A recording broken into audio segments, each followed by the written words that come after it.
Olá, tudo bem? Meu nome é Eduardo Saig, esse é o TeckerCast, o podcast da Teckers, uma consultoria de recrutamento e seleção especializada em posições de recursos humanos e tecnologia. Sua empresa está precisando de um dev, de um arquiteto, de um cientista de dados?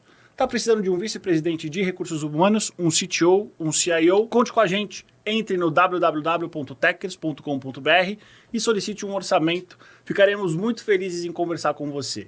Muito bem, como a gente sempre faz nos nossos episódios, eu vou me autodescrever e audiodescrever também. E depois eu vou passar a bola para o meu super sócio, Rafael Carriço, para ele fazer o mesmo e, claro, depois para o nosso convidado. Bom, sou homem alto, estou sentado numa mesa de madeira.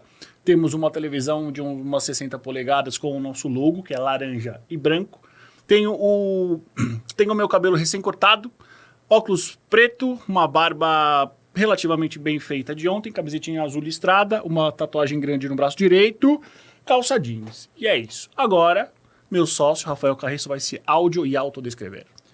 Bom dia, boa tarde, boa noite para quem está nos vendo e nos ouvindo no YouTube, Spotify e outras redes. Eu sou Rafael Carriço, sócio da Teckers, responsável pelas posições de tecnologia. Eu sou um homem hétero, cis, alto de 1,79 m, branco, estou com uma camisa social azul, uma calça bege, um cabelo um pouco escasso, uma barba um pouco pior do que a do Edu, mas ainda tenho mais barba do que cabelo. Estamos no nosso estúdio aqui com uma mesa de madeira, o nosso logo em um televisor, como eu gosto de dizer sempre, aqui de aproximadamente 50 polegadas, com um fundo laranja e o nosso escrito em branco, Teckers, recrutamento especializado em RH e tecnologia. Agora vamos ao nosso convidado muito especial, estou muito feliz que ele tenha aceitado o nosso convite. Vamos conversar, obviamente, sobre a carreira dele, história profissional e a visão dele de mercado, que é uma visão privilegiada e super interessante. O nome dele é Jordan Riseto. Jordan, se autodescreva e se audiodescreva para o nosso público. Tá bem, então como eu sou newbie aqui, né? Então vamos lá. Sou hétero, branco, não tenho barba, nunca consegui crescer a minha barba, não teve jeito. Meu cabelo tá bem branco, mas tenho bastante. 1,80 m e acho que é isso. Isso dá uma... Tô usando aí uma camisa azul esverdeada, de veludo, calça bege. Aliás, tá todo mundo de azul e bege aqui, pelo jeito, né? É uniforme. São cores que não tem erro. Não tem Vestiu, acabou. Coringa, exatamente. É isso aí. E estou aí pela primeira vez aqui participando do podcast. Estou muito feliz pelo convite. Obrigado, Eduardo. Obrigado, Rafa. Estou aí bem animado para bater um papo com vocês. Excelente, Jordan. O que me chamou a atenção na tua história profissional? Como recrutador, a gente sempre analisa como os profissionais foram conduzindo e foram construindo as histórias profissionais que as pessoas chamam de carreira, né? Costumam sempre dizer que carreira é um nome bonito quando tudo dá certo. E o que me chamou a atenção foi, você é um profissional que está no mercado desde o final dos anos 80, continua atuante no mercado, sempre evoluindo. E quando eu encontro particularmente este tipo de história profissional, que é uma história que ela é muito sólida, eu sempre me pergunto, essa pessoa viu muitas mudanças acontecerem e ela sabe como a gente chegou até aqui. Batemos um papo, quero mandar um beijo para a Natália Charré, que fez a ponte. Obrigado, Nath. E aí, a primeira pergunta é, conta para nós o seu começo de carreira e qual área que você continua atuando desde sempre. Tá bom. Bom, eu venho de uma família de comerciantes, né? Então, assim, já tá na veia. Tá na veia, o business tá na veia. Só que eu era meio que ovelha negra, porque eu queria fazer sistemas, né? Tava super na moda, tal, tô falando lá atrás, né? Eu era analista de sistemas. E comecei em marketing por acidente. Por incrível que pareça, comecei por acidente. Não era minha primeira opção. Eu fazia administração, queria ter uma ênfase em tecnologia, sempre gostei de tecnologia. E comecei como todo mundo, estágio, né? Comecei com estágio. E participei num dia, 3, 4 processos, procurando por jornal, para quem sabe o que é isso, né? Aquele pedaço de papel, tal, a gente procurava no classificado. Preenchi, fui ver 4 posições de estágio. Uma delas me chamou a atenção, a que eu gostei mais, e peguei porque eu tinha expectativa de ir para sistemas. Foi na Bung, né? Na época a Bung chamava Sambra, Santista, eram várias empresas. E comecei numa época em marketing como estagiário, quase que um assistente de produto, na época que o gerente de produto fazia tudo, né? Era tipo o dono de uma pequena empresa dentro da empresa. E era um outro mundo. né? Você falava em comunicação. Comunicação era jornal, revista, né? TV, claro. E rádio. E as empresas, no máximo, tinha ali um out of home, né? Uma coisinha mais ou menos assim. E muito trade, que nem chamava de trade marketing na época, né? Que ano que era isso? Você se lembra? 1987. Merchandising. Né? Merchandising quando não era merchan na TV. Merchandising era a ciência de trabalhar o ponto de venda naquela ocasião, a forma como a gente chamava. Comecei no auge do plano cruzado, né? Produto congelado, preço congelado, demanda enlouquecida, poucos produtos. E tive a sorte, né, de trabalhar numa empresa muito completa. A Bung te dava aí uma série de recursos para você aprender, um foco muito grande em P&L, né, coisa da margem. Hoje as pessoas ainda confundem, as pessoas falam em marketing, pensam em marketing só como o lado comunicação. Marketing é muito mais do que isso. Marketing é business, né? Marketing é estratégia, é você gerar demanda, você trabalhar todo o ciclo, né, até ter o teu produto vendido. Então, assim, comunicação é só um ponto desse processo. Né? Então, hoje a gente meio que separa. Tem marketing de produto, marketing de comunicação dentro das empresas. Na época, a gente de produto fazia tudo. Né? Então, eu como primeiro estagiário, assistente de produto, gerente de produto, eu era o cara que fazia tudo. Né? Eu olhava o mapa de produção, eu sentava com o pessoal de vendas, eu trabalhava as promoções de ponto de venda, eu trabalhava pesquisa, fiz muito campo com o pessoal da Nielsen, com o pessoal da Kantar, que na época chamava Painel. Então, assim, você teve todo esse processo, vamos dizer, essa base que foi muito importante para mim. Essa base foi super importante.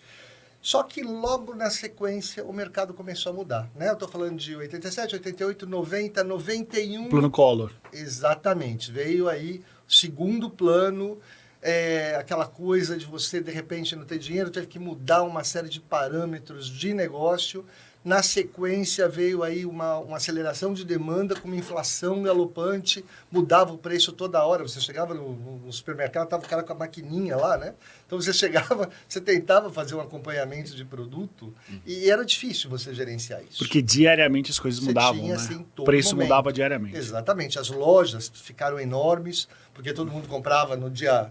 Né, praticamente no dia 10, quando recebia, então, grandes estacionamentos. Daí cunhou-se o termo compra do mês, né? Exatamente. Você comprava e você tinha que comprar, né? Veio aí o leite UHT, né? Porque até então era o barriga mole, aquele leite saquinho de padaria. Você comprava o leite, a caixa, levava para casa, porque senão, no dia seguinte, você já compraria metade daquilo.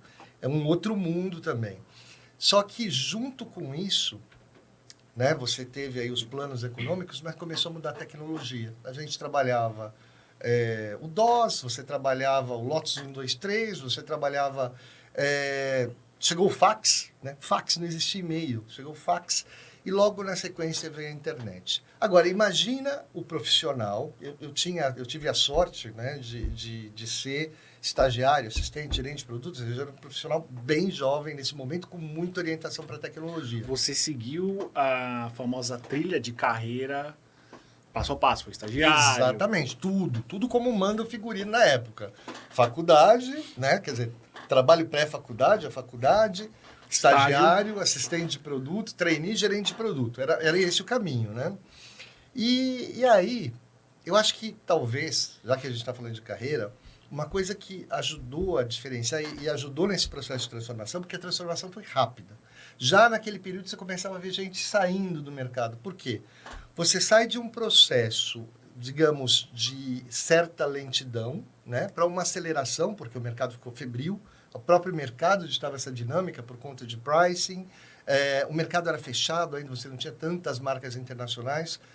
Aí vem a internet. Vem a internet, já em 94, eu já nem estava mais na Bung, já tinha passado pela Parmalat, né? Passei aí por processos de transformação, de cadeia mesmo, né? Como é que se transforma o leite fresco para o leite UHT?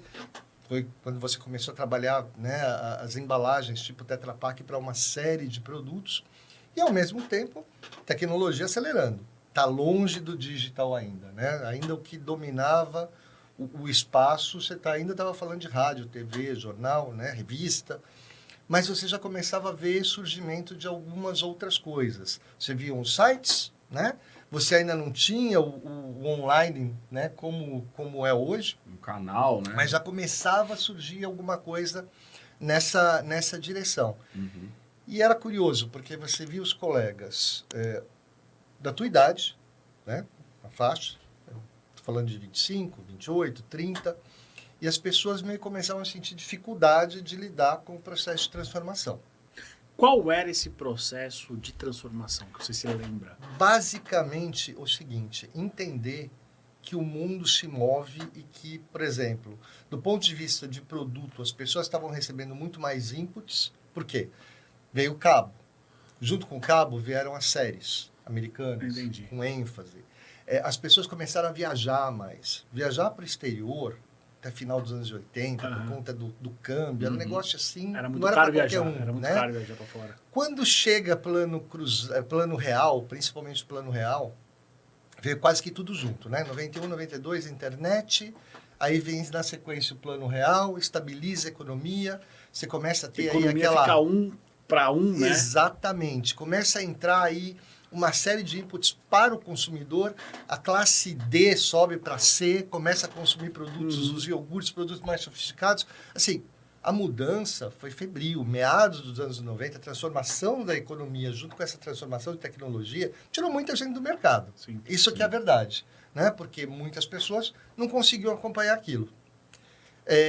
Talvez a grande diferença, do ponto de vista de continuar a construção de carreira, foi entender isso e continuar aprendendo, né? Eu sempre tive muita gana de aprender, assim, tudo que saía, eu estava ali early adopter, né? Com certeza absoluta. Sempre gostei muito de viajar, sempre... E de novo, né? Por incrível que pareça, mesmo nas multinacionais, era muito difícil você ter gente com inglês fluente. Sim. Eu Ainda tinha. Hoje? Não, ainda mesmo é. hoje, né? Mas na época era muito mais. E eu tinha, eu gostava, né? Gostava do idioma e tal. E a coisa veio meio que naturalmente, né? Era uma multinacional, depois, de novo, né? A Parmalat, quando eu passei para a Parmalat, também é uma multinacional, mas uma multinacional onde muitas vezes o português era adotado, né? Porque os italianos, os portugueses cresciam muito no Brasil. E aí, na sequência, né? Eu fui também mudando de mercados. Eu sempre tive essa coisa de não me acomodar num mercado só. Eu acho que parte do processo de crescimento é você estar aberto para um desafio novo, sair da zona de conforto. Quando você acha que você já aprendeu tudo de um determinado mercado, talvez seja a hora de você buscar. Você não precisa mudar de empresa. Você pode estar na tua própria empresa e conseguir aí um lado empreendedorismo, né? Ou trabalhar com novas categorias de produto. Eu tive a felicidade de trabalhar com muitas categorias. Ou então, né, também naquele momento, o mercado muito demandante por profissionais com características mais específicas, né? Conheciam, vamos dizer, que dominavam bem os recursos de informática, né? Informática na época de IT, né? Mas assim, que se dominava bem todo o pacote DOS, mais tarde veio os produtos da Apple, e ao mesmo tempo conhecia mercados diferentes, processos de produção diferentes, e aí de novo eu remeto tudo, talvez a primeira empresa, né? Quando a gente fala em construção de carreira, eu acho que a primeira empresa ela tem uma componente assim super importante, e eu tive muita sorte, né, de trabalhar numa empresa que deu aí essa abertura para várias frentes dentro do processo. Então, conhecia bem produção, conhecia bastante de marketing, conhecia muito de ponto de venda, muito de pesquisa, né? Isso era super demandado e eu já tinha esse viés para esse lado, né? Sempre gostei muito de estratégia, de análise, de entender para onde que a gente estava caminhando. Eu também, os meus movimentos de carreira sempre foram mais ou menos nessa direção. Durante um ponto, né, eu estava falando das séries, estava falando dos inputs que o consumidor recebia, demanda por produtos mais sofisticados, a gente claramente também percebia comoditização de algumas categorias, né? Porque assim, você tem categorias que chegam num platô, né, do ponto de vista de tecnologia, começa a parar de evoluir, isso traz uma série de concorrentes, concorrência traz em excesso, né? Tende a trazer a competição por preço te leva para a comoditização. Ponto. né? E aí, ou você trabalha o ciclo de vida de produto e traz inovação, ou você, do ponto de vista de carreira, você vai tentando outras coisas. Foi assim que eu saí vamos dizer, do ciclo soja, margarinas, maioneses, depois passei para lácteos, de lácteos, claro, toda a parte de iogurtes ainda é inovação, né? Então você ainda tem produtos de boa margem, tem coisas muito legais que surgem constantemente, mas eu fui seguindo, né? Passei por bebidas e aí fui para farma. Aqui eu quero te fazer algumas perguntas. Faça. Como foi essa mudança de um mercado que ele é conhecidamente ágil, que é o varejo, e você vai para um mercado farma que ele tem uma velocidade diferente? Como é que foi essa mudança? Então, foi uma... Bom, eu fui convidado, na verdade, eu participei de um processo, né? É aquela coisa, né? Um dia você foi para Boehringer, lá, né? Fui para Boehringer. Isso. Um dia eu estava lá sentado e recebia a ligação, Headhunter, vamos conversar. E a Boehringer, na época, ela tinha uma área de consumo muito grande, né? A Boehringer do Brasil tinha uma área de consumo grande. Então, outras farmas, por exemplo, até tinham áreas de consumo grande no Brasil e em outros lugares do mundo. No caso da Boehringer, ela tinha uma área de consumo grande, né, no Brasil, mas ela sempre foi uma empresa, digamos, prioritariamente Rx, né, que são produtos de prescrição. Muita tecnologia, produtos de prescrição. Mas aqui ela tinha um produto chamado Fim, que hoje nem é da Boehringer mais, mas era um adoçante à base de aspartame. Legal. Exato. E tinha alguns outros produtos na área de consumo OTC, né? Consumo OTC. Eu fui para lá para cuidar desta linha de produtos, Fim, especificamente. Entrei, era um processo, o próprio mercado estava mudando, né? Você tinha aí inclusão de outros produtos, estava começando a surgir a sucralose, e eu fui justamente para isso, para dar um gás nessa linha. Por quê? Porque a empresa prioritariamente olhava e trabalhava essa linha como se fosse prescrição. E eu vim com essa dinâmica, imagina, né? O cara que vende margarina, maionese, lácteos, trabalhou na Parmalat, que lançava um produto por mês, né? Uma coisa super orientada para promo, depois bebida, e de repente está em farma. Né? Imagina uma reunião em farma. Exatamente. Os farmas são muito longos. Né? Mas você faz o switch também, né? Você tem algumas categorias de produto, vem de prescription, você faz o switch para OTC é gestão de ciclo de vida de produto. Mas eu entrei para cuidar de um produto de consumo dentro de uma empresa farma, que não trabalhava tão bem o canal supermercado, né? E eu trazia essa expertise. Do meu ponto de vista, faz super sentido você trazer um executivo com essa expertise, não é? Para aquele canal.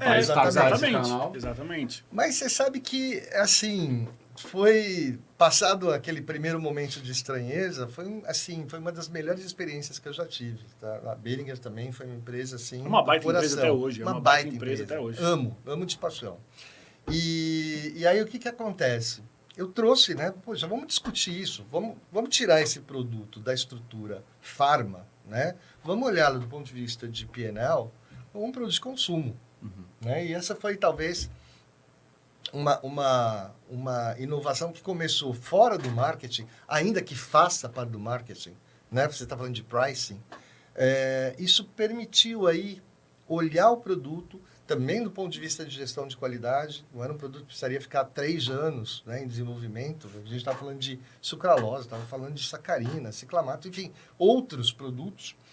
Isso trouxe uma certa aceleração, produtos novos foram lançados, prazo de tempo bem curto, acho que na época era um recorde, né? O tempo que a gente conseguiu botar um produto em linha, embalagem nova, tudo novo, né?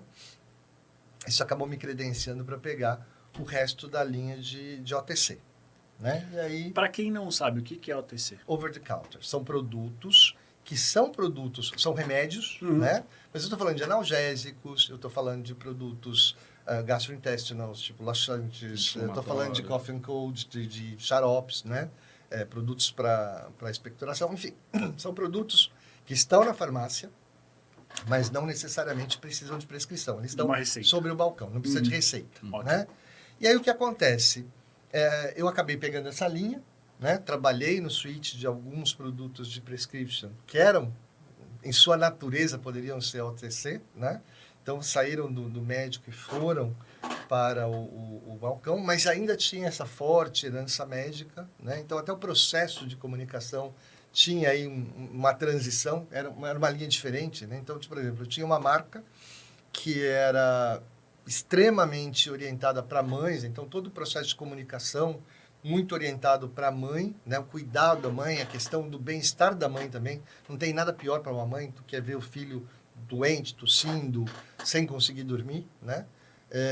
E um outro produto que estava saindo do médico, mas estava no balcão, e aí você tinha, na ocasião, né, você tinha toda uma regulamentação que permitia, você tinha aí um médico, né, fazendo o papel de comunicar sobre o produto num filme comercial. Uhum. Né? Então, assim, são dois posicionamentos distintos. Então, assim, isso tudo aconteceu nesse processo. Foi muito divertido, foi muito gostoso. O canal Pharma é um canal super rico, né? Profissionais, assim, espetaculares, gente de alto muito bem nível, preparada, né? Sim. Tem que gente ser. muito bem Tem que preparada. E é um canal muito sério. E foi, durante alguns anos, esse caminho, até que, de novo, né? Tem uma faixa da vida que a gente sempre recebe esse tipo de Abordagem. ligações, né? De abordagem. E eu já era gerente de marketing, né? Eu tinha construído para mim que até os 34 eu seria gerente de marketing, estava mais ou menos nessa faixa etária. Recebi o convite para bater um papo para uma área, para uma posição de diretoria, isso me chamou muita atenção, mas para uma área de food ingredients. Né? O que é? Ingredientes para a indústria de alimentação, ou seja, dar um passo atrás na cadeia. Uhum. Né? Então, eu cuidaria de produtos... Mas você ainda fica no espectro de alimentos. Alimentos. Que é onde você construiu a sua carreira inteira. Que é uma coisa que eu conhecia bem, né? Exceto a parte farma, digamos Sim. assim, que não tão alimentos, né? Talvez seja ingestão, mas não tão alimentos. Bom, aí o que acontece? Num primeiro momento, você tem aquele choque, né? Você fala, poxa, eu tô aqui fazia 4 anos, tal, estou construindo a carreira, tá acelerada, né? Tá bom, mas, poxa, para ser diretor e... vamos lá, né? Vamos bater um papo. Nesse ínterim, o que já aconteceu? Já estou falando aí de começo dos anos 2000, né? Então, assim, aquela mutação... muita coisa já tinha mudado. Sobretudo, o comportamento das pessoas, né? O que era antes e o que passou a ser? Então, imagina o seguinte, você... Pré-anos 2000, né, as pessoas ainda não tinham toda aquela preocupação com saudabilidade. Claro, tinha noção do que é comer saudável, mas ainda não estava tão presente. Né? As pessoas... O politicamente correto ainda estava começando. Então, as pessoas faziam coisas, por exemplo, até antes desse período, né, que era impensável hoje. Parecia um outro mundo. Eu, na época que eu comecei, até, sei lá, meados dos anos 90, as pessoas fumavam no escritório, né? Era super comum. Você saía para um almoço, as pessoas, sei lá, bebiam uma cerveja, um almoço de negócio tinha bebida mesmo. O papo era totalmente num outro contexto. Então, assim, era um outro mundo. E, de novo, muita gente foi se perdendo no caminho. Gente que não conseguia não foi se adaptar a esse novo mundo que vinha surgindo. Sobretudo, isso não nasceu do dia para a noite. Isso não nasceu nos influencers de hoje. Né? Isso tudo começou lá atrás, na medida em que a gente começou a receber os inputs de fora. As pessoas começaram a viajar mais. Então, assim, isso tudo teve um processo que foi forte, aconteceu. Né? Alguns entraram já com a coisa, né, já existindo dessa forma, mas isso tudo veio mudando. Bom, eu entrei, fui bater um papo com o pessoal e uma coisa que me chamou muita atenção, né? De fato, era um passo atrás na cadeia, mas uma proposta de valor bem interessante. Você não vendia o ingrediente, né? E aí, de novo, marketing B2B tem muito a ver com segmentação de mercado, construir uma proposição de valor, entender qual é essa proposição para o mercado e de que maneira você vai aportar para o consumidor final de uma empresa. Então, assim, é uma coisa que é marketing, né? Mas você já não está mais trabalhando com comunicação. E na época a TV já estava saindo, né? TV, cabo, já começava a aparecer as primeiras mídias sociais, ainda não era uma coisa tão firme, né? Facebook ainda veio depois disso. começo dos anos 2000, a gente tinha o Orkut ainda. Orkut, Sim, Tava exatamente. surgindo, né? Mas o Orkut nunca foi um processo de monetização. Não. Nunca teve. Foi mais Não algo tinha- social Exatamente, para exatamente. conectar as Não pessoas. tinha uma visão de negócio. Não, né? não tinha. E o Orkut era forte no Brasil, Era um né? conceito, Brasil, né? Turquia, era uma coisa que não existia assim no mundo. E o próprio Face veio depois, né? E aí, bom, eu entrei nesse mercado. Outra mudança super importante, né? Todo aquele papo digamos, gerente de marketing, de consumo, mudou, né? Por quê? Porque, de repente, eu tive que exercitar uma carga muito maior daquilo que eu sabia de finanças, né? De novo, por conta da base eu sabia bastante, processos, e por conta da minha carreira, que eu já tinha passado por diferentes processos produtivos, foi muito útil, né? Isso, inclusive, ajudou a construir, digamos, o processo de negociação, né? Por quê? Porque eu conhecia, basicamente, como funcionava diferentes processos de produção nos quais os ingredientes seriam utilizados. Mas isso é uma diferença fatual do B2B para o B2C? Você precisa ter uma visão, talvez, Multidisciplinar. financeira, processual, porque no B2C você precisa talvez ter mais comunicação, mais persuasão? Sim, só que eu diria para você o seguinte, de novo, são skills que você aprende, Sim. tá? São skills que você aprende. Não quer dizer que um profissional que ficou em B2C a vida toda vai passar para B2B e vai mal. Não necessariamente. Tudo depende da tua capacidade de aprendizado. E, de novo, né? Sempre no fundo, a gente está falando dessa capacidade de se ajustar, de aprender novos skills.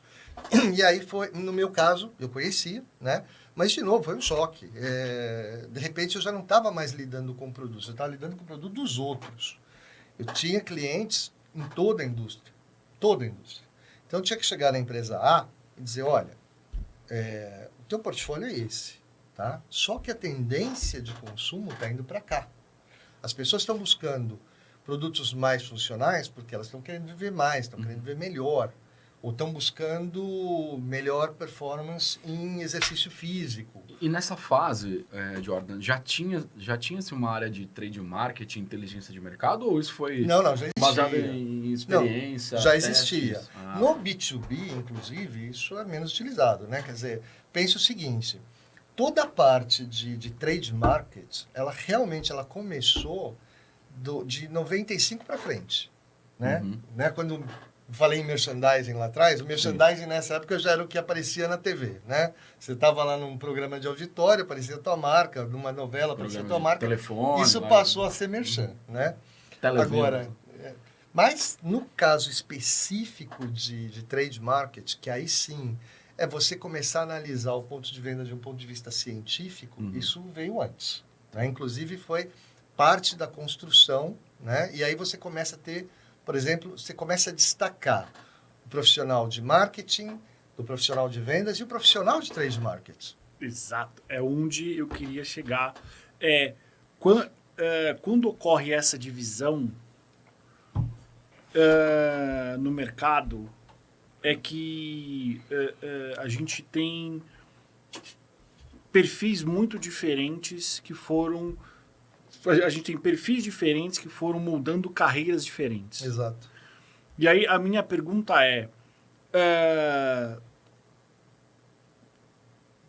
por onde que você seguiu nesse momento? Olha, é assim, de novo, né? Até digamos, até eu chegar na Behringer, né? Eu tinha uma carga, digamos, mais marketing. Eu era talvez 70% marketing, 30% vendas. Por quê? Eu tinha uma interação muito grande com o pessoal de vendas. Tá?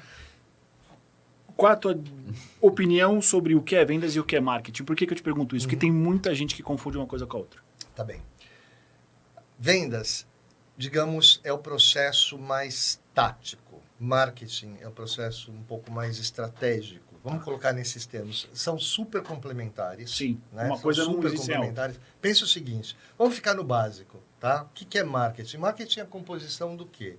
Promoção e propaganda, preço, né? Produto e placement, que é o ponto de venda. Tá bem? Cada uma dessas disciplinas faz parte da grande disciplina de marketing, Sim. digamos assim.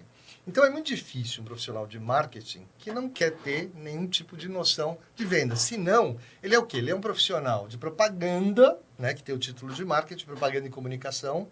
Ah, mas hoje o cara de propaganda e comunicação é o cara que está fazendo o quê?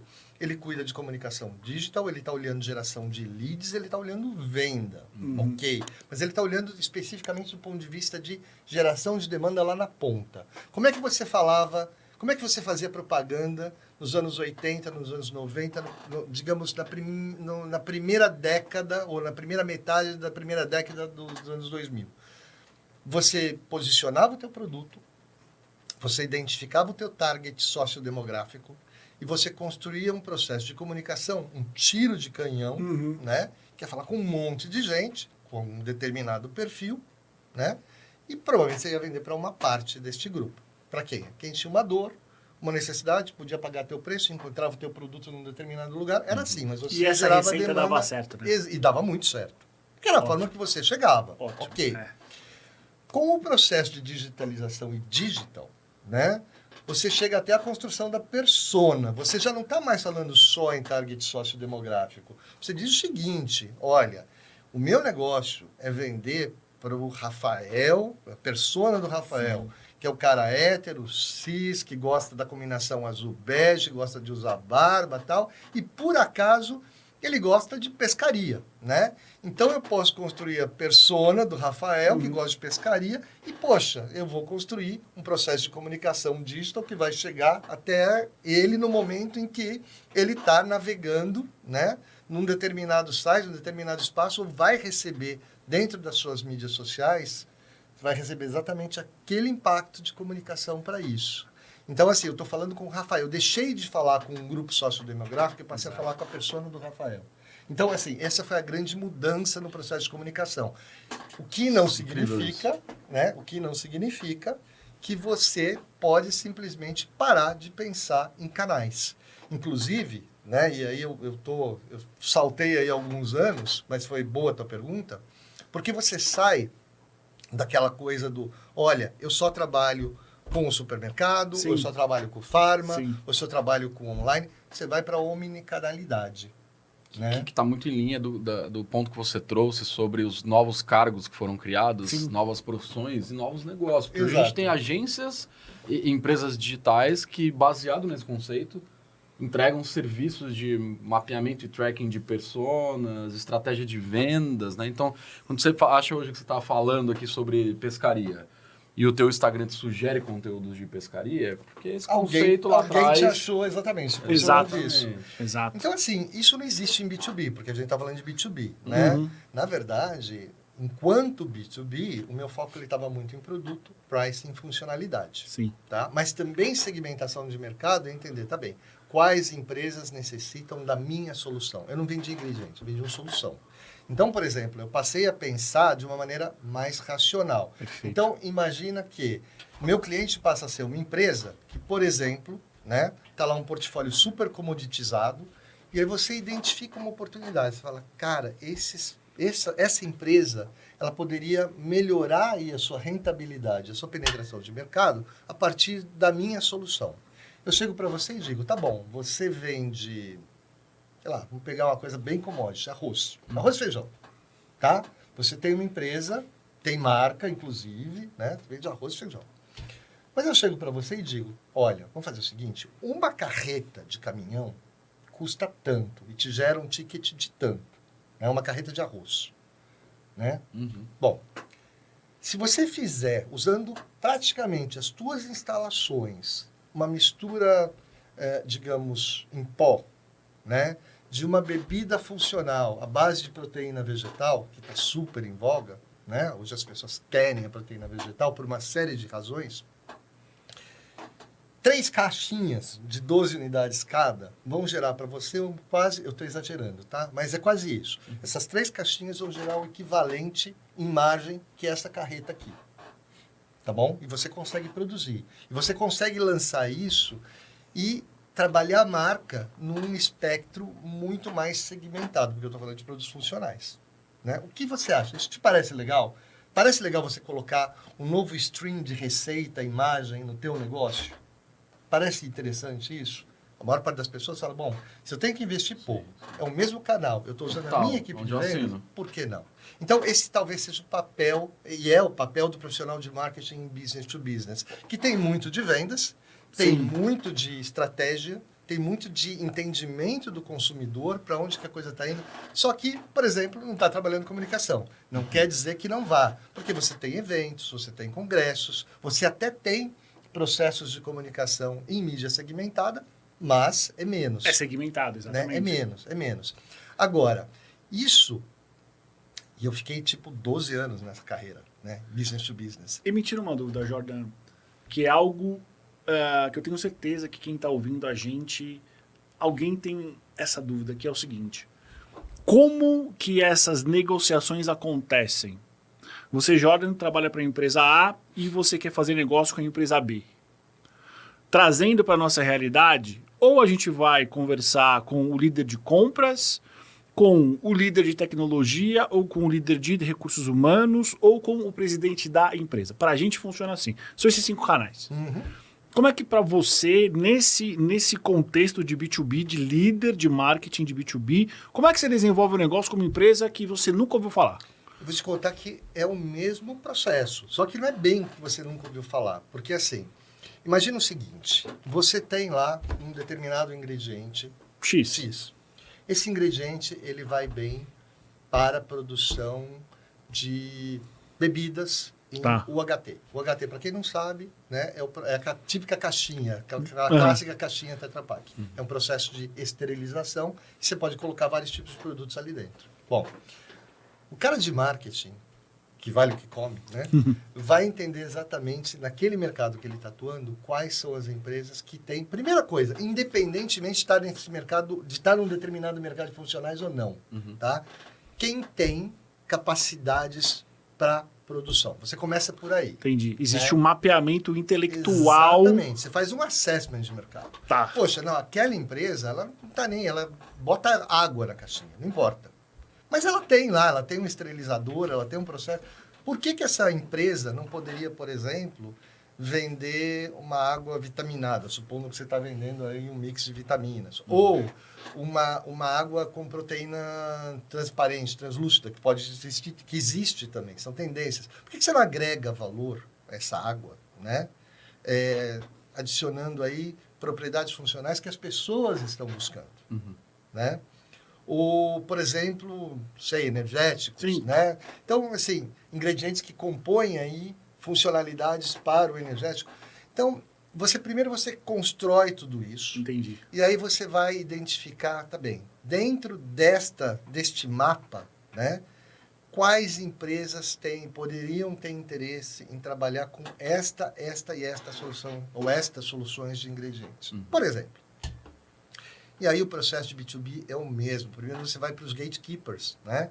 Você vai começar a mapear quem são os diretores ou os gerentes de RH, de R&D, perdão, você falou em RH, fiquei com isso na cabeça. De R&D, de pesquisa e desenvolvimento. O pessoal de marketing, que está sempre buscando inovação. Né? Não custa nada. E muitas vezes o teu instrumento de venda, o teu instrumento de marketing é uma pesquisa de mercado que a pessoa não tem. É um conhecimento que a pessoa não tem. É impossível para o profissional de marketing estar 100% antenado em tudo que acontece. Impossível. Né? Então, assim, o papel da pessoa de marketing, business to business, que aí sim se confunde um pouco com o comercial, porque é um processo de venda também, é entender qual seria uma potencial dor para essa empresa. E a dor de todo mundo hoje qual é? Competições crescentes, né? Você tem aí margens apertadas, as margens estão encolhendo. Sim. Muitas vezes a tua solução nem é para uma nova funcionalidade do ponto de vista de nutrição, mas você pode, por exemplo, melhorar um produto e reduzir o custo. Existe isso. Você consegue melhorar um produto e reduzir o custo a partir da tecnologia de ingredientes. Então, assim, tudo isso é algo que a gente aprende enquanto profissional de marketing no mundo B2B, né? Excelente.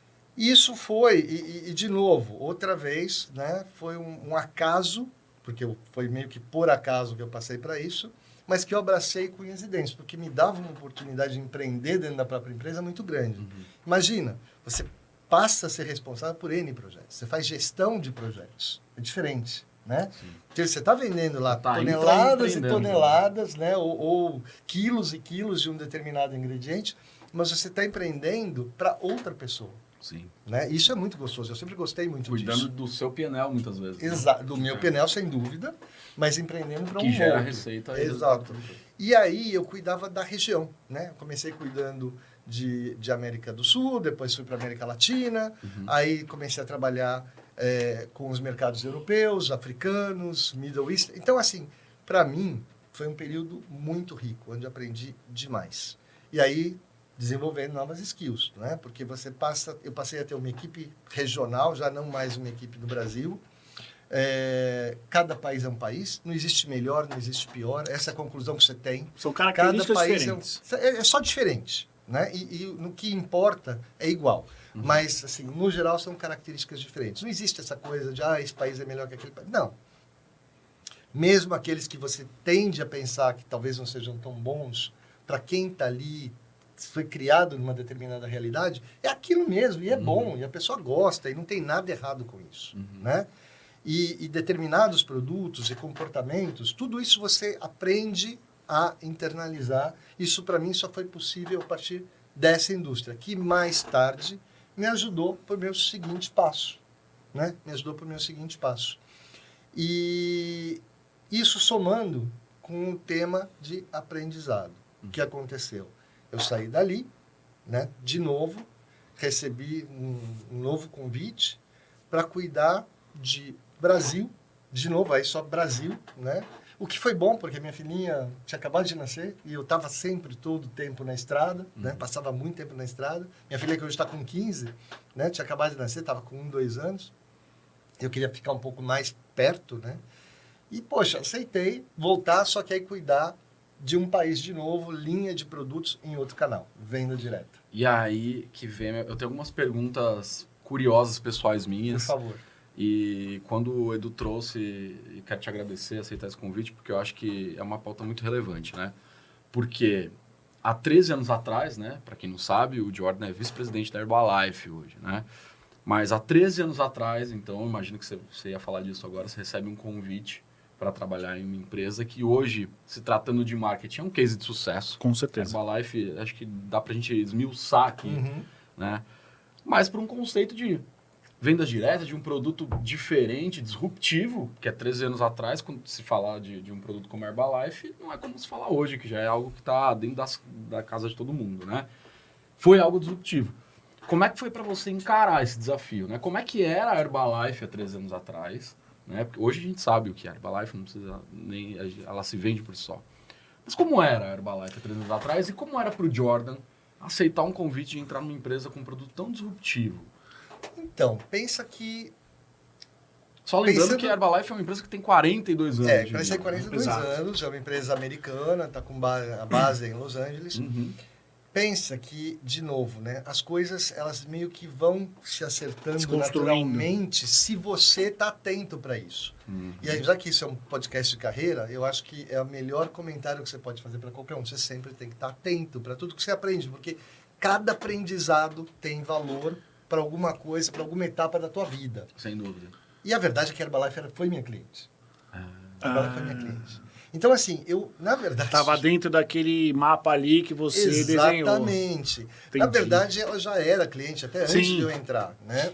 O que acontece é assim, para quem trabalhou nesta indústria da forma que eu trabalhei, são poucas empresas que existem que têm alguma correlação com alimentos, e sobretudo produtos funcionais, porque eu venho de ingredientes funcionais, que eu não conheço, né? De alguma maneira.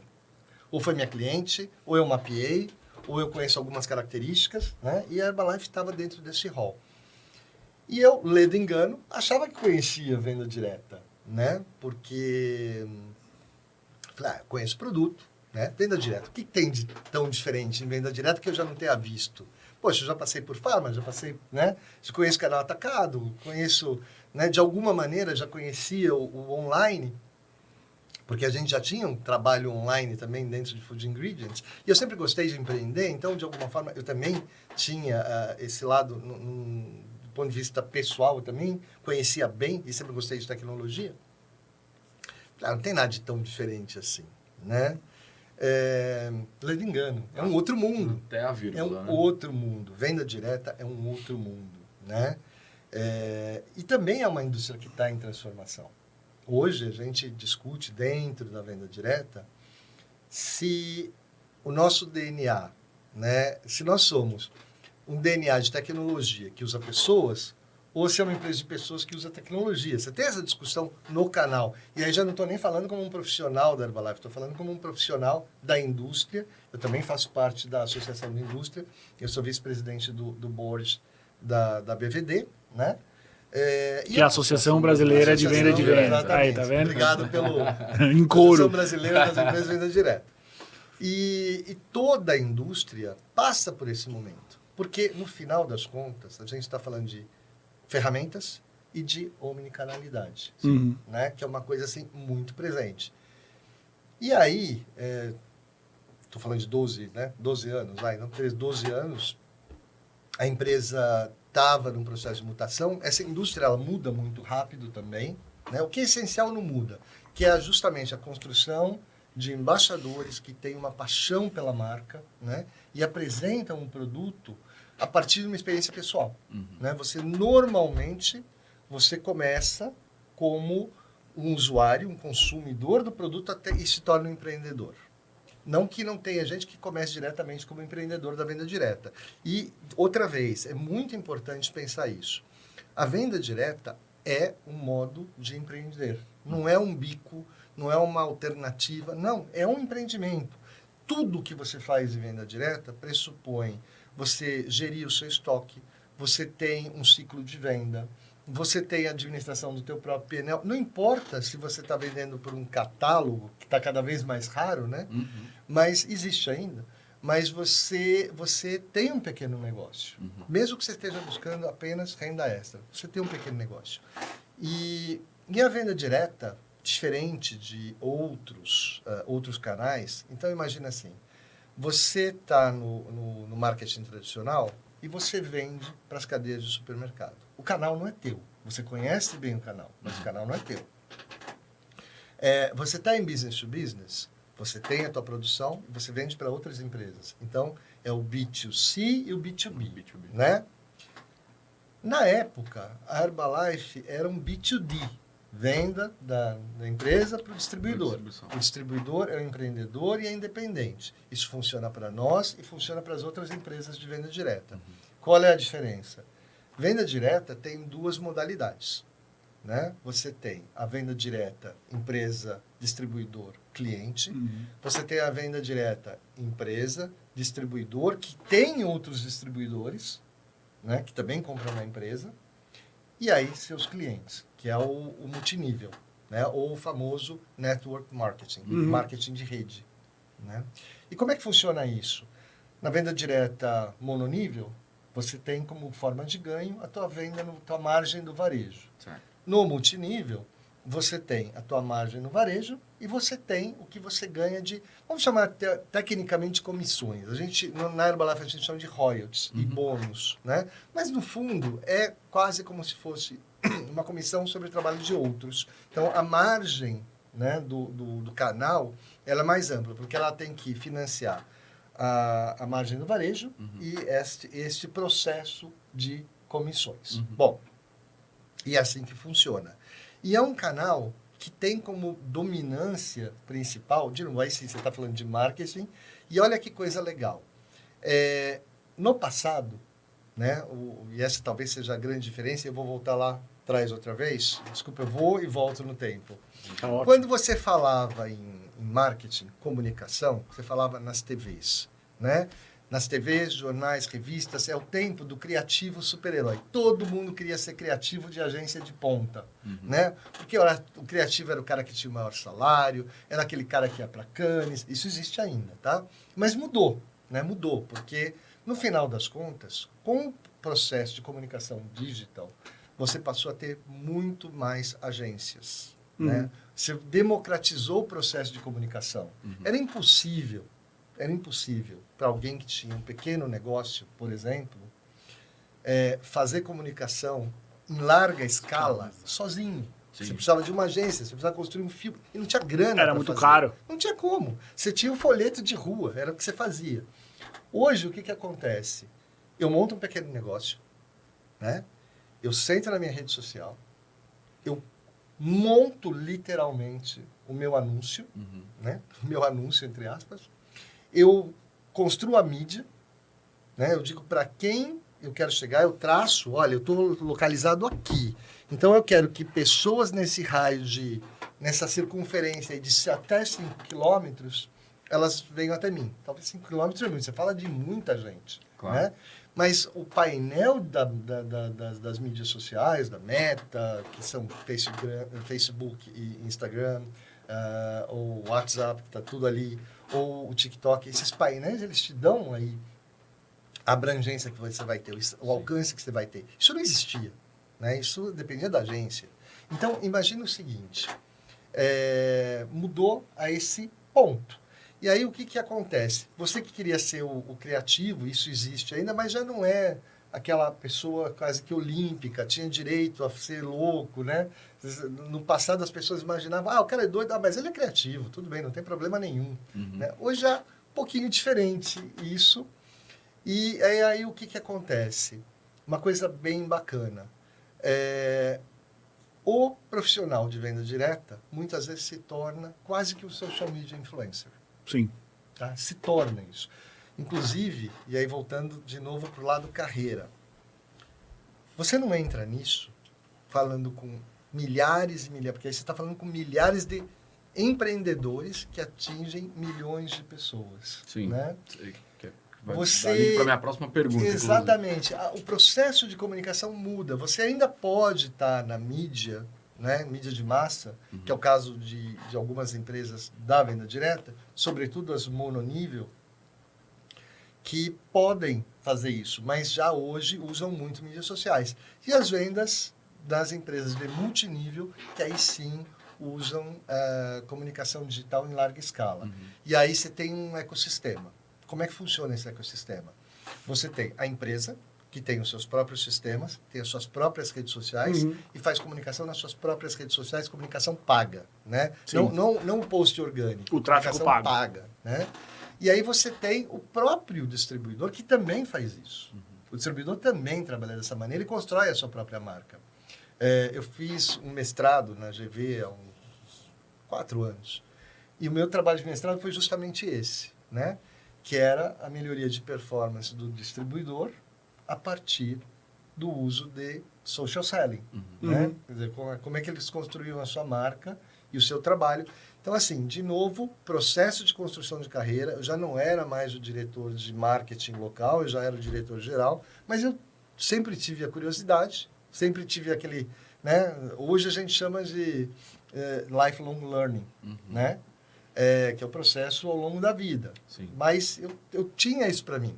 Ninguém me forçou. Eu fiz o mestrado que eu queria. Né? Isso me ajudou.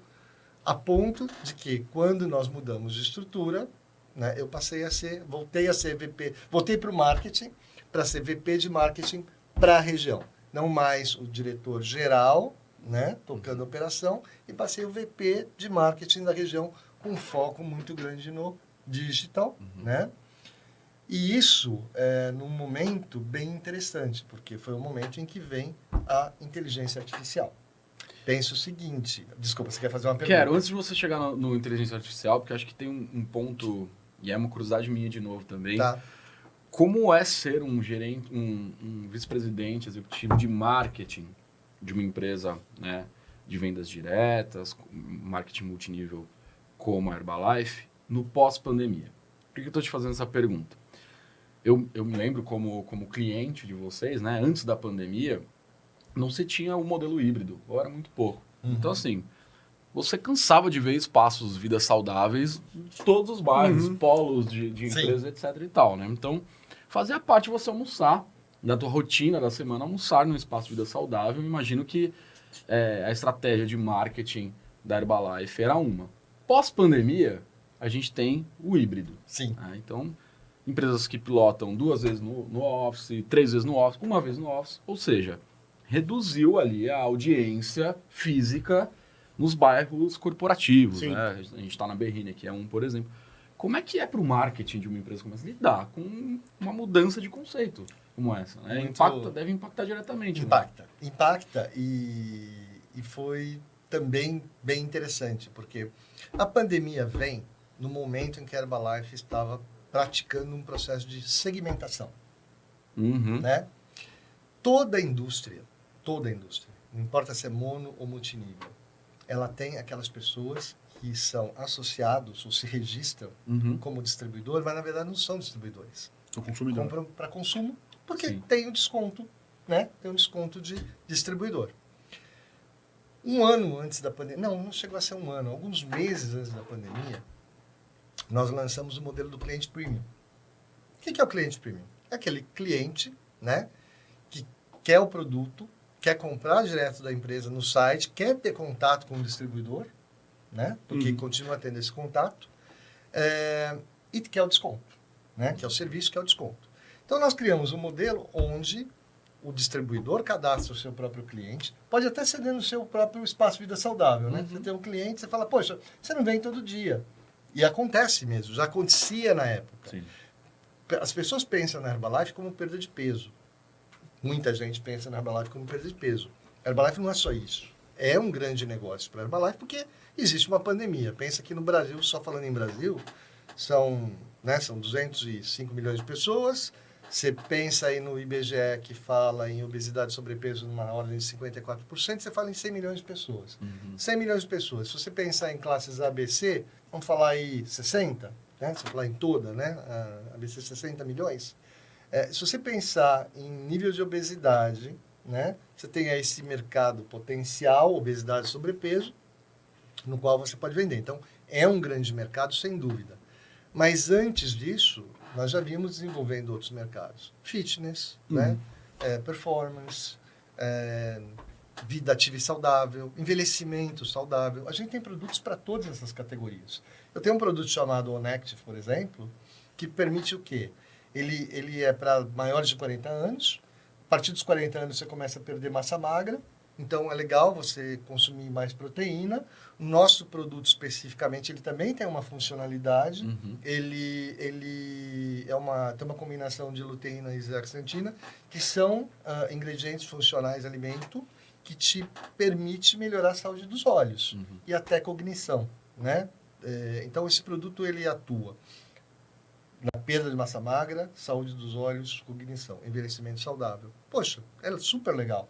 A população está envelhecendo. Então, assim, Herbalife não é só perda de peso. Qualidade de vida. Exatamente. Saúde, nutrição. qualidade, nutrição. Saúde e nutrição. E aí você tinha um espaço de vida saudável onde as pessoas...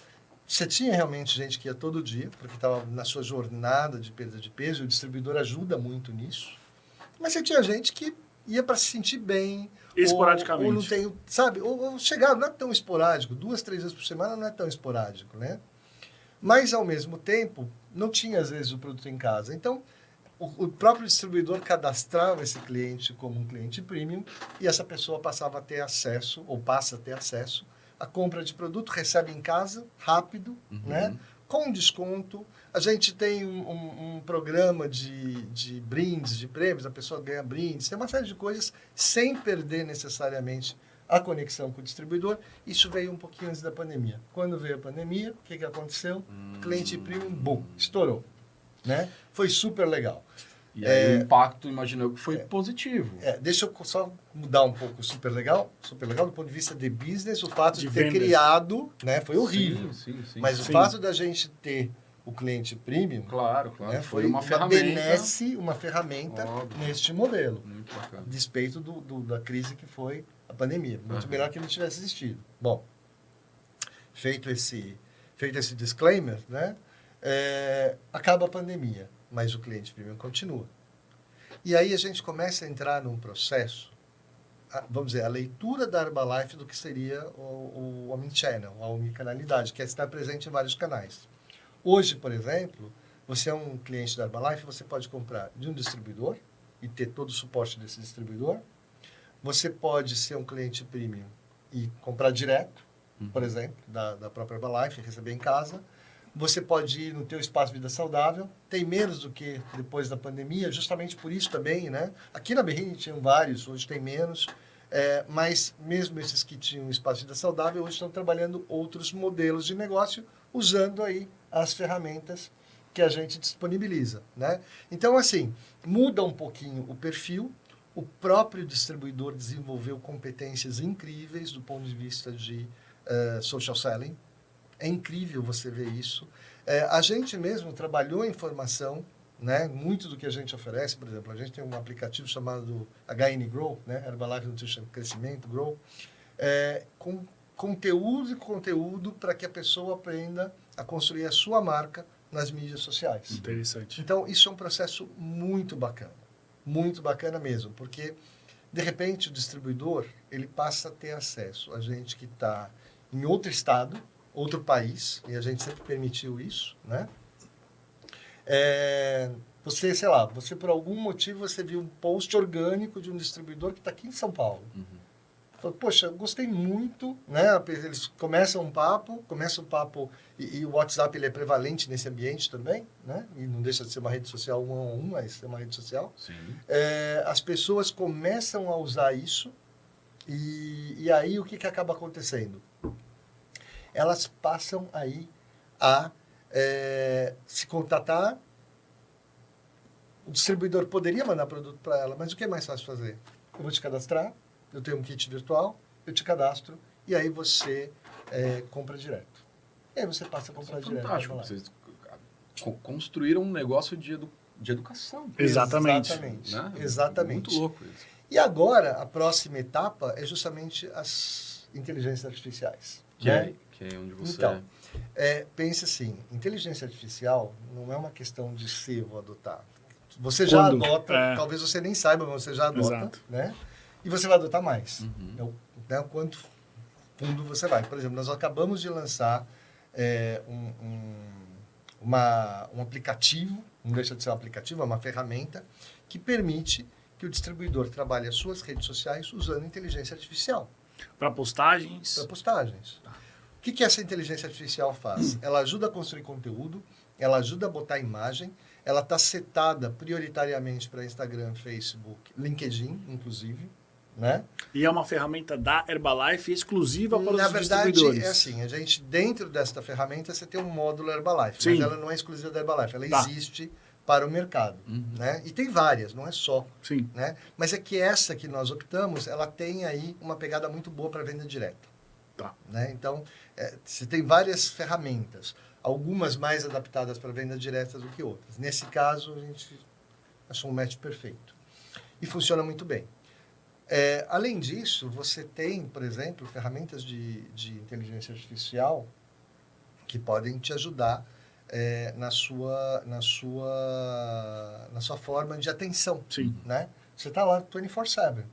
Né? Ainda que você esteja usando um robô de inteligência artificial, você está lá para atender o distribuidor ou cliente premium 24/7. 24 horas, 7 dias por semana.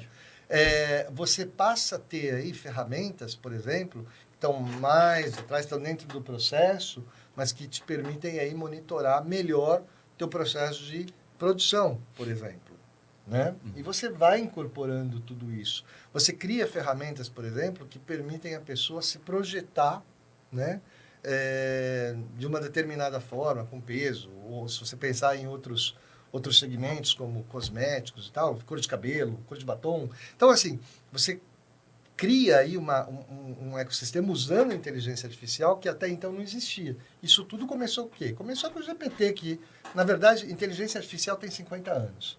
A grande cobertura do gap tecnológico foi justamente uma interface amigável, que é o GPT. Né?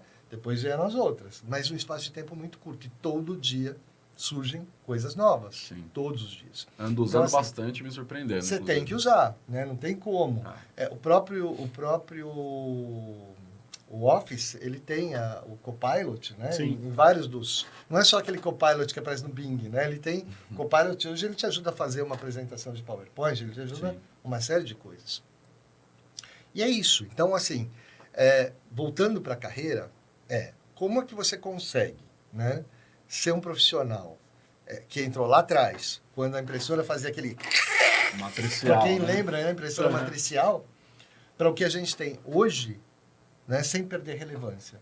Basicamente, estudar, tá sempre atento às tendências, né, sempre. Nada é modismo, porque assim, o modismo surge o tempo todo, mas você tem que estar atento para cada um deles, porque um desses modismos vai virar tendência.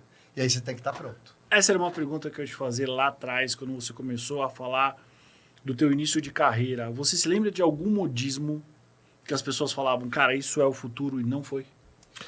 Olha, deixa eu pensar. Bom, você teve aqueles que foram o futuro por um período de tempo. Sim. Por exemplo, o fax. Sim. Ninguém pensava em nada. Foi uma ferramenta de transição. Superar o fax. BIP, né? Exatamente, BIP. o fax. O fax vai ser um negócio, assim. Né? Hoje, ninguém nem lembra, quase. Muito pouca gente sabe o que é isso. Outros modismos que surgiram, por exemplo, ferramentas de pesquisa, modelos de pesquisa, que hoje praticamente já não existem mais. Browser, sei lá, né? Quem começou a internet fala, cara, você tem que dominar o Netscape. Quem sabe o que é o Netscape hoje? Ninguém lembra. Ainda desuso, Né? Ninguém lembra. Foi superado, óbvio. Sim. É assim, tudo, do ponto de vista de tecnologia, tem um processo de obsolescência. A empresa sobrevive se ela continua justamente gerenciando produtos, se você continua atento para isso. Poxa, não é porque mudou uma ferramenta que você não vai aprender sobre ela. Né? Durante um período, lá atrás, de novo, você olhava a Apple, você falava, cara, isso vai morrer. A Apple vai morrer. E acho que foi aquele período que o Steve Jobs não estava na Apple. Sim, Quando os o 10 anos que ele saiu. Exato. Quando o Steve Jobs volta, né? Puxa, qual a inovação ele trouxe? Cara, foi o i. Eu nem lembro mais qual dos i que era, mas era Era o iMac, aquele né? Apple... Era o iMac. Era o iMac. Mas era aquele iMac colorido. Colorido atrás. Transparente. Sim, colorido era atrás. lindo, né? Era lindo. Mapping, você era um Exato. mapping, tinha um iMac. Você fala, né? puxa, isso é inovação? Até era. Porque O design? Exatamente, o design era inovação e o sistema operacional era inovador. Então, assim, e aquilo meio que botou, a Apple se posicionou como um computador para pessoas ligadas às artes, ao marketing e tal. Então, assim, você reposicionou a marca, né? Então, você tem os modismos, né? E você tem aquelas coisas que efetivamente se tornam aí algo muito Conceitos, diferente. né? São Algo conceituais. muito diferente. Durante um período também, trade market falava, nossa, isso vai ser a área dominante. Puxa, hoje é muito importante, mas não é a área dominante. Sim. Né? Então, mas você tem que saber. Você tem que saber. Né? E talvez uma coisa que as pessoas achavam que era modismo e no final das contas mudou o mercado foram as redes. Sim. Olha o impacto que as redes trouxeram. As redes literalmente mudaram, reinventaram a indústria de comunicação. E de vendas. E de consumo, marketing, tudo. de Consumo, consumo. comportamento, tudo. Então, coisas que você... E muita gente... Isso é modismo. Não vou nem dar atenção para isso. Eu acho que o Facebook foi o grande start. Sim. Eu Começou diria a tratar assim, a rede social como negócio, É, né? Como oportunidade, como... Eu acho que o que esse foi a Facebook, grande- aí eu acho que o Instagram deu um boom também, Sim, Twitter. porque, putz, era só imagem. É. Ainda é só imagem, né? Mas foi mudando, na verdade, o perfil. O importante é assim, como é que eu vou monetizar esse lado, né? Isso meio que foi, digamos, foi um desdobramento da tecnologia. Sim. Temos pergunta da plateia? Temos. Temos uma pergunta da plateia para o diálogo. Você falou sobre aprender coisas novas, skills novas. E um pouco antes da gente começar, você estava contando da sua vida hoje. Como é para você, que era um cara que ficava viajando, acaba ficando longe da família, hoje aprender o que você está aprendendo, contou aqui pra gente sobre cuidar de cavalos e mudar para um lugar mais recluso, com menos contato com essas pessoas, porque você é um cara de pessoas, de conectar. E aí você está um pouco mais isolado, vamos dizer assim, numa skill totalmente diferente de cuidar de cavalos, família. Como é essa mudança, assim? O que você tem aprendido com isso? Então, você sabe que às vezes dá a impressão que você fica recluso e na verdade nem é, né? Porque eu estava contando para vocês que foi uma mudança meio que natural a partir da questão da pandemia, né? Eu, no final, acabei montando 2 casas, né? Então, eu moro no interior e moro em São Paulo. estar perto da família foi meio que um desdobramento. Eu até comentei que eu mudei de emprego até para estar um pouquinho mais perto.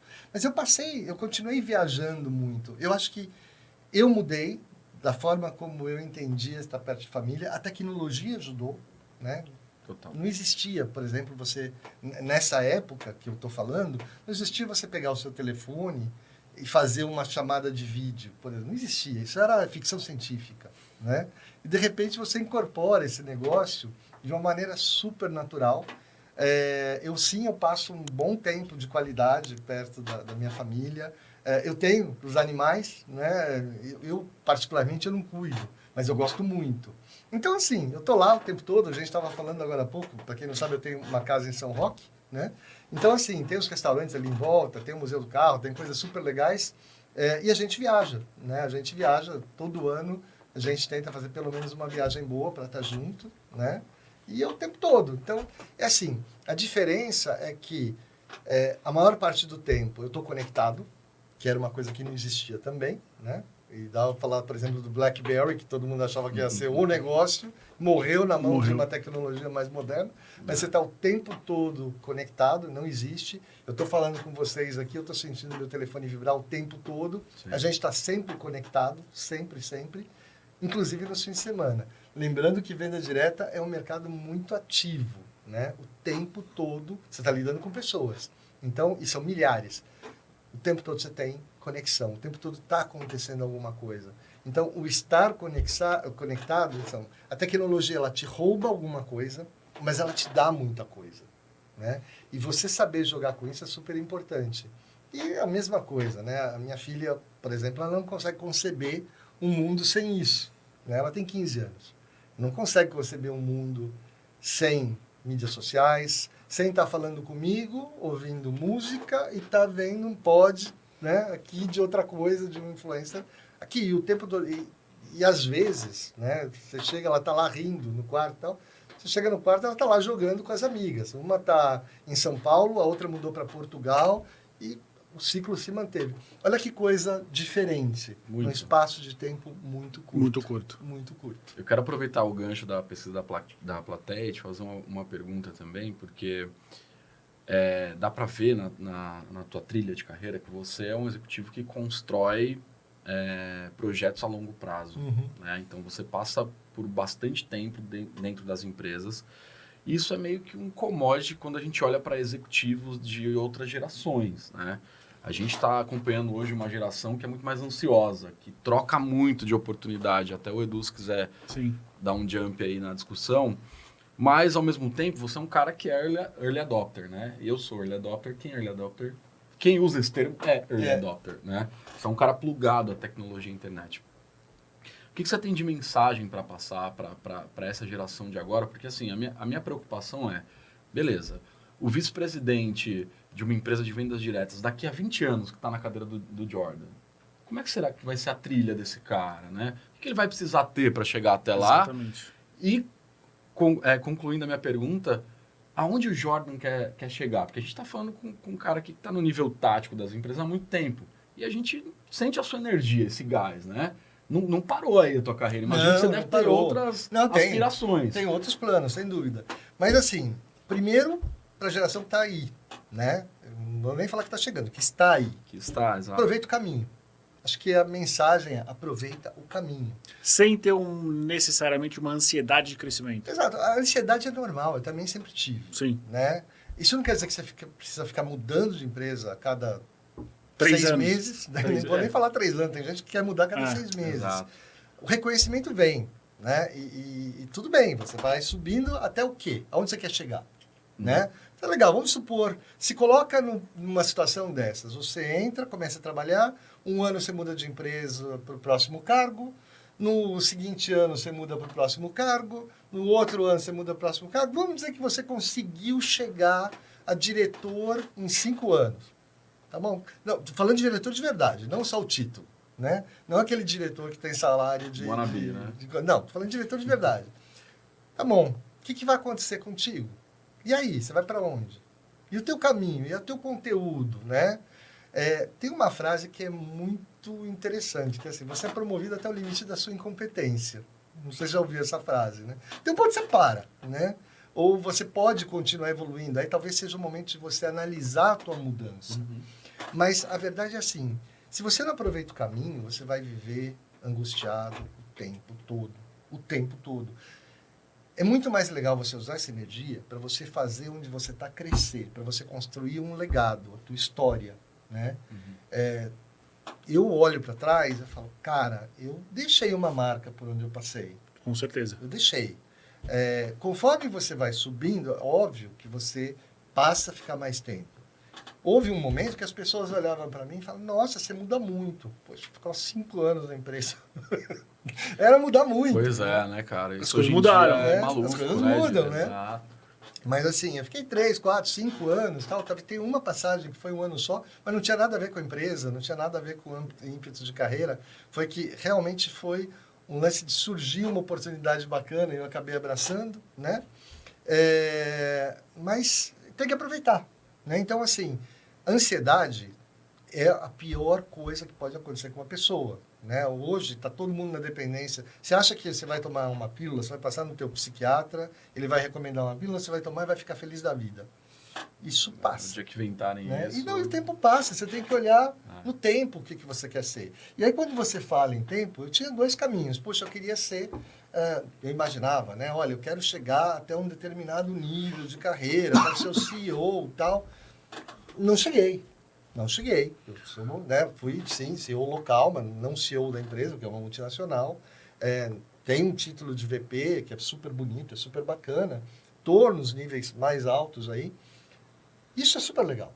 Dá para eu ficar feliz com a minha carreira? Dá, eu sou muito feliz com a minha carreira, né? E tem continuações. Hoje, neste momento, eu estou fazendo uma certificação para conselheiro. Neste momento. Eu conversei com o Edu uns meses atrás, eu falei, Edu, vou fazer tal. Estou fazendo lá uma certificação no Muito bom. BGC. Cara, eu estou aprendendo coisas que eu já havia visto, mas eu nunca tinha parado para olhar sob uma outra perspectiva. Isso é muito bacana. Eu já estou lá imaginando lá na frente onde que eu vou estar. Né? Eu não vou parar. Não vou parar, não adianta. Né? Uma que aposentadoria não existe. Né? Existe lá um valorzinho, mas não é isso. Né? Isso porque eu vou me aposentar pelo máximo, acho. E mesmo assim não dá para viver disso. Tá? E nem quero. Meu pai parou de trabalhar, se aposentou, ele era empreendedor, mas ele se aposentou com, sei lá, uns 70 anos, mais ou menos. Parou de trabalhar. Parou de trabalhar. E morreu. Morreu. Uhum. Meu pai perdeu o propósito. Uhum. Eu tenho meu próprio propósito, né? E eu não vou parar. Vão ter que me tirar da empresa, não da minha, né? Mas de qualquer uma, vão ter que me tirar a força. Porque este é o meu propósito. E isso não combina com a ansiedade, né?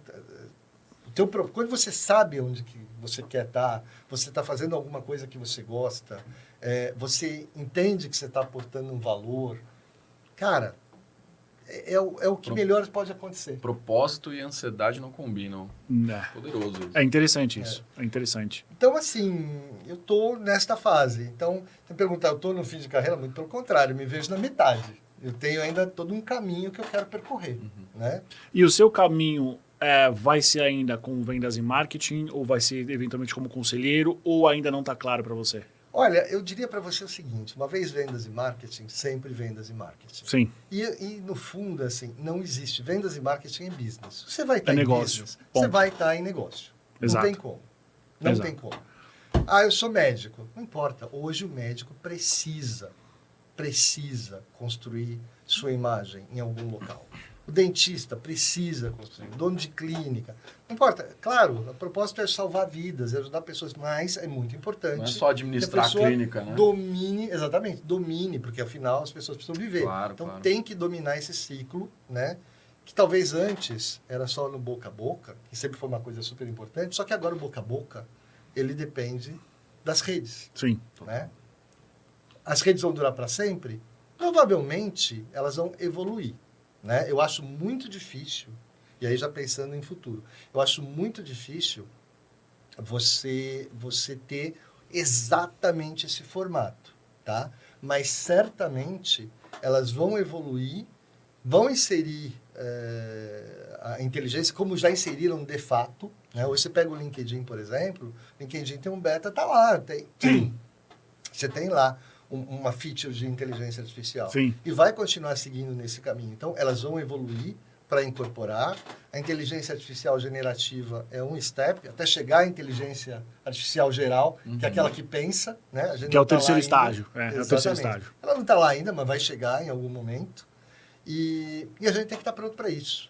E as pessoas que estão se preparando agora, elas têm que estar preparadas para encarar um ambiente de negócio diferente. Mas não é diferente do que já foi. Né? Não é, o que muda é a tecnologia. Atual, a mudança é a constante. O conceito não muda mais. Exatamente. A O mudança é formato constante. vai mudar, vai evoluir. O porquê, a ferramenta, o drive, tudo bem. Mas a mudança sempre existiu. Mais rápida ou mais lenta, mas sempre existiu. Eu acho que eu vi muitas mudanças, continuo vendo, né? Então, assim, se existe alguma ansiedade, não é para eu ser promovido para o meu próximo step, é para eu estar atualizado com a próxima tecnologia, com a próxima tendência. Você quer usar a sua ansiedade? Usa para isso. Direciona ela para o conhecimento. Exatamente. Boa dica. Jordan, últimas perguntas. Você foi responsável pela Herbalife Brasil por um certo período de tempo. Sim. O que essa situação aportou no Jordan profissional de vendas e marketing? Eu diria o seguinte, eu ampliei meu horizonte. Né? Eu sempre tive uma visão processual, operacional. Né? Por quê? De novo, eu estou falando de produto, estou falando de marketing, mas falava de vendas. Vendas fala em operação, produção. A grande mudança, sentando na cadeira número 1, foi incorporar a dimensão de pessoas. Né? Eu acho que isso foi assim, fundamental e me ajudou muito também. Quando você diz pessoas, recursos humanos? Recurso Área de RH? Mais do que área de RH. É as pessoas em si. Eu passei a ter um outro olhar para as pessoas. Isso mudou muito. Treinamento, desenvolvimento, capacitação. Exatamente. Exatamente. Assim, você não pode aspirar a ser um bom CEO, presidente, diretor-geral, se você não tiver um olhar para as pessoas. Não adianta você achar que é o produto que vai te diferenciar, que é um serviço melhor que vai te diferenciar. Tudo isso, sim, te diferencia. Mas isso só funciona se você tiver uma super equipe trabalhando contigo. E acho que essa, para mim, foi toda a diferença. É olhar, né? Para mim, sempre foi uma coisa muito bacana. Por exemplo, fazer o town hall, típico, né? Aquela reunião de todo mundo. E você vê as pessoas, né? Interagindo umas com as outras num bom ambiente. Isso é super importante. Com crença na empresa, né? E dispostas a fazer o seu melhor. Pela empresa. Não pela empresa, é por si também, claro. Sim. Mas, sabe, pensando em outras pessoas, em como ajudar as outras. Às vezes a gente passa a ter aquele olhar cínico. As pessoas não pensam, as pessoas têm uma visão egoística ou egoísta naturalmente. Talvez sim, mas a gente não pode esquecer o seguinte, isso vale Maslow mesmo, né? Primeiro você está cuidando da tua sobrevivência, depois você está cuidando do teu pertencimento, depois você está, né, pertencendo, pertencer é fazer parte de alguma coisa. E você faz parte de alguma coisa, aporta valor e no fundo você constrói aí o teu reconhecimento, o teu status a partir do que as pessoas pensam de você. E aí sim você consegue a tua promoção. Então, é assim, é muito importante esse lado. Então, você ter uma equipe afinada crítico. Mais do que um produto ou um serviço. Muito poderoso isso. Ontem eu estava tomando um café com um executivo que tá buscando por um head de vendas, né, para aumentar a performance de vendas dele. Ele falou assim, pô, Carriço, eu tô no grupo há 9 anos, então já vi uma equipe super performática, uma equipe muito boa. Hoje, cara, eu não consigo acertar a pessoa. Eu falei para ele, revisita um momento que você tinha uma equipe com alta performance. O que vocês tinham em comum? Daí ele pensou, Cara, eu não sei. Eu falei, o propósito da empresa estava alinhado com o propósito das pessoas do seu time. Exatamente. Quando você faz esse match, você ganha performance, produtividade. Ponto. Aí. Então, assim, você precisa buscar uma pessoa que reative o propósito, entenda o propósito da companhia e reative isso com o time. Exatamente. Não é só o resultado de venda, o Exato. resultado material. Claro, é muito legal, chegar no resultado é bacana, a gente que quer vendas é competitivo, né? Você quer o bônus, você quer a comissão, você quer tudo. Mas quando você acredita no que você está fazendo, Empresas né? são feitas e aí de vem o pessoas. propósito, exatamente. Essa é a diferença. Sim. Essa é a diferença. Essa é a diferença entre trabalhar para viver, né? Aliás, é viver para trabalhar e trabalhar para viver. É diferente isso. Sim. Você tem aí aquele gosto, aquele prazer. Você levanta de manhã, né? E vai para o trabalho feliz. Sim. Eu acho que esse é o... E isso não é utopia, isso existe. Não, é um Isso devaneio. existe, né? Isso real, existe. real. E não importa aí onde você está, né? Isso existe. Sem dúvida. Muito bom. Jordan, pra gente terminar, dica de livro, filme, série que você viu recentemente ou que marcou você, que você gostaria de indicar para quem tá vendo e para quem tá nos ouvindo. Olha, bom, eu adoro ler, né? Eu sou, assim, super rato de biblioteca. Tenho um Netflix aí de livros, né? Que é o da Amazon. Olha, é assim, eu gosto muito, e aí eu vou falar um pouco dos clássicos que você tem que ler, mas eu li recentemente, de novo, o livro do fundador da Virgin, que é do Branson. Ah, tá. Branson. Richard Branson. Exatamente. O Branson, ele tem um livro que é meio assim, fuck it, do it, sabe? Uma coisa Sim. assim. Tipo, é justamente esse lado, né? De você tomar a decisão a partir de algo que está alinhado com o teu propósito, vai lá e faz com gosto, né? Eu acho que em alguns momentos da vida vale a pena você parar e ler isso. Parece que a filosofia em si, ela existe de outras formas, em outras apresentações. Mas é muito bacana. Então, assim, eu gosto muito deste, em especial. É um bom livro para você ler, principalmente quando você está se desafiando, quer se reinventar. Talvez seja um pouco esse momento que eu tô vivendo, né? Séries são várias, mas, assim, eu não posso... Né? Para quem gosta de tecnologia, eu adoro ficção, né? Não tem jeito. Eu gosto muito de The Last of Us, que é bem bacana. Muito bom. Todas, absolutamente todas as sagas de Star Trek, né? Muito Star Trek ou Star Wars? Qual Não, você eu prefere? gosto das duas. Qual que você prefere? Eu gosto das duas. É, Eu gosto das os duas. clãs Mas ali, aí, assim, passado o tempo, eu diria para você o seguinte, eu ainda sou fã dos 3 primeiros, que na verdade são os 3 últimos. Sim. Tá? Tá. Aqueles dos anos 90, assim, eu gosto dos 3 últimos. A verdade é que... Black Mirror, você assistiu? Assisti, acho bem legal. É Mas interessante adianta, também, né? é que eu... Sabe aquela curtição de... Hype, Então, né? Momentâneo ali. Então, assim, aquela coisa de todas, de Star Trek Discovery, que é uma das sagas, tá agora indo para a sessão final, né? Acho que tem mais uns 2 episódios. E tem uma outra série muito legal, que é O Enigma dos Três Corpos. Sim. Que tá muito bacana, que é baseado num autor de ficção científica chinês. Super legal. É o Silks League, alguma coisa assim. Bem legal. Falei de livro, falei de série, falei na terceira, filme. Putz, filmes são uma infinidade. Eu vou ficar com os clássicos. Para mim, sempre foi e vai ser. Aí talvez valha o Star Wars, Indiana Jones. São aqueles que eu sempre curti muito. Legal, você tem o último Oscar, esses todos. Mas você tem aquele... Aquele apego emocional, sabe? aquele que você apego fala emocional. Assim, esse é o filme. Eu tenho isso também. Quando estiver passando, eu vou assistir. Eu sou assim com Top Gun, cara. Top Gun pode passar 20 Você sempre vezes, vai eu vou ver. parar pra ver. Exatamente. É isso. Muito bom, Jordan. Para quem quer te contatar, só no LinkedIn, como é que a gente te acha? LinkedIn. Acho que é o principal. Jordan LinkedIn, Riseto, né? viu? Para você que quer falar com ele. Riseto, LinkedIn tá lá. Manda mensagem, não tem problema. Tá lá. Muito bom, Jordan. Obrigado pela tua presença.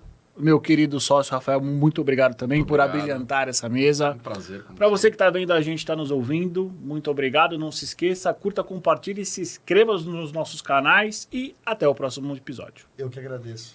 Obrigado. Obrigado.